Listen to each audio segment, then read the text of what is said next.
জাদুটোনা কিভাবে নষ্ট করবেন? অনেক সময় আমাদেরকে ব্ল্যাক ম্যাজিক করা হয়, জাদুটোনা করা হয়। আপনি আপনার উপরে কেউ তাবিজ করেছে কিনা, কিভাবে আপনি জাদুটোনা নষ্ট করবেন?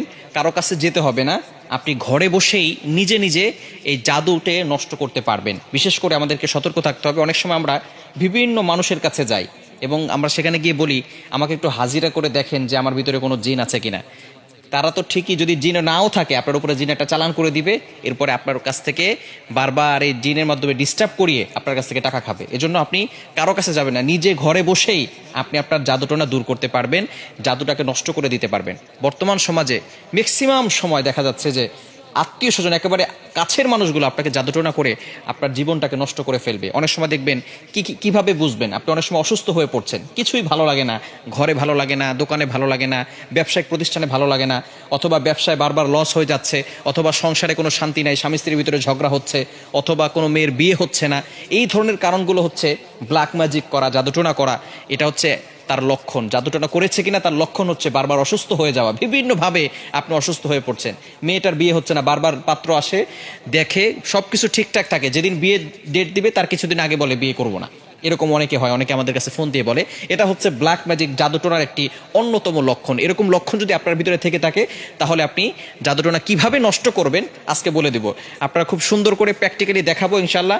আপনি দেখে এটা যদি প্র্যাকটিস করেন, ইনশাল্লাহ জাদুটোনা যদি থেকে থাকে তাহলে আপনি নিজেই এটা করলে আপনার জাদুটোনা কেটে যাবে। ব্ল্যাক ম্যাজিক করে আপনাকে কেউ ক্ষতি করতে পারবে না, এবং এরপর থেকে আপনাকে কিছু আমল করতে হবে। আচ্ছা, আমি আপনাদেরকে দেখাচ্ছি। কলম আছে নাকি কারো কাছে? এই যে একটা কলম।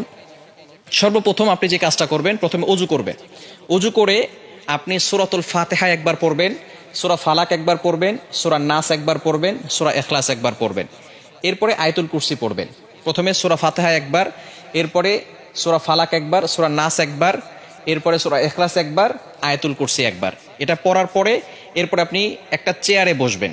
অজু অবস্থায়, পবিত্র অবস্থায় চেয়ারে বসবেন। মনে রাখবেন, কোরআনের ভিতরে আল্লাহ তাআলা শেফা দিয়েছেন। আল্লাহ তাআলা নিজেই বলে দিয়েছেন, 15 নম্বর পারা 9 নম্বর পৃষ্ঠার 2 নম্বর লাইন, সূরা বানী ইসরাঈলের 82 নম্বর আয়াতে আল্লাহ তাআলা বলছেন, ওয়া নুনাজ্জিলু মিনাল কুরআন মা হুয়া শিফাউ ওয়া রাহমাতুল লিল মুমিনিন।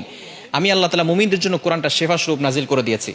প্রথমে আপনি বসবেন একটা চেয়ারের উপরে, পবিত্র হয়ে, অজু করে পবিত্র হয়ে তারপরে বসবেন। বসার পরে একবার সূরা ফাতিহা পড়বেন, এরপরে আপনি সূরা ইখলাস, সূরা ফালাক, সূরা নাস পড়বেন, এরপর আয়াতুল কুরসি পড়বেন। এরপরে আপনি 7 বার সূরা ফাতিহা পড়তে হবে আউযুবিল্লাহ বিসমিল্লাহ সহকারে।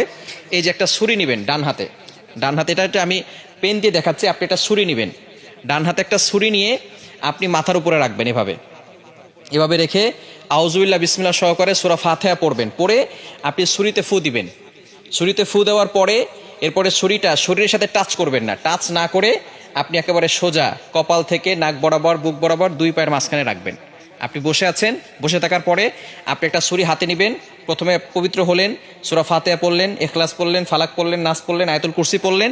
এরপরে ছুরিটাকে আউযুবিল্লাহ বিসমিল্লাহ সহকারে সূরা ফাতিহা পড়ে ছুরিতে ফু দিবেন। ফু দিয়ে এরপরে ছুরিটা এভাবে নেবেন, সোজা, টাচ করবেন না, শরীরের সাথে টাচ না করে সোজা আপনি নিজে 2 পায়ের মাঝখানে রাখবেন। বুঝা গেছে?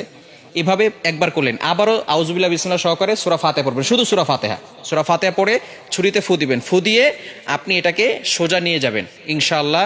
এভাবে 7 বার করলে যদি কেউ আপনাকে ব্ল্যাক ম্যাজিক করে, জাদুটোনা করে, সেহের করে, তাহলে আপনার সেটা কেটে যাবে, আর কোনো সমস্যা হবে না। এরপর থেকে আপনাকে যাতে করে আর কেউ জাদু করতে না পারে, মাস্ট বি আপনাকে 5 ওয়াক্ত নামাজ পড়তে হবে।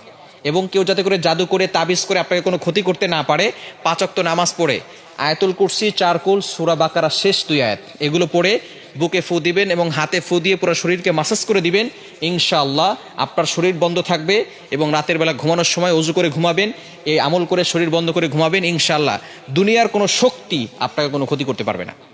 আল্লাহ তাআলা আপনাকে প্রটেক্ট করবেন, আল্লাহ তাআলা আপনাকে হেফাজত করবেন। দুনিয়ার দুষ্ট জিন বলেন, মানুষ শয়তান বলেন, জিন শয়তান বলেন, সকল ধরনের দুষ্টমি থেকে এবং দুষ্ট জিন থেকে আল্লাহ তাআলা আপনাকে হেফাজত করবেন। আল্লাহ তাআলা আমাদের সকলকে এটা সুন্দরভাবে বুঝে আমল করার তৌফিক দান করে।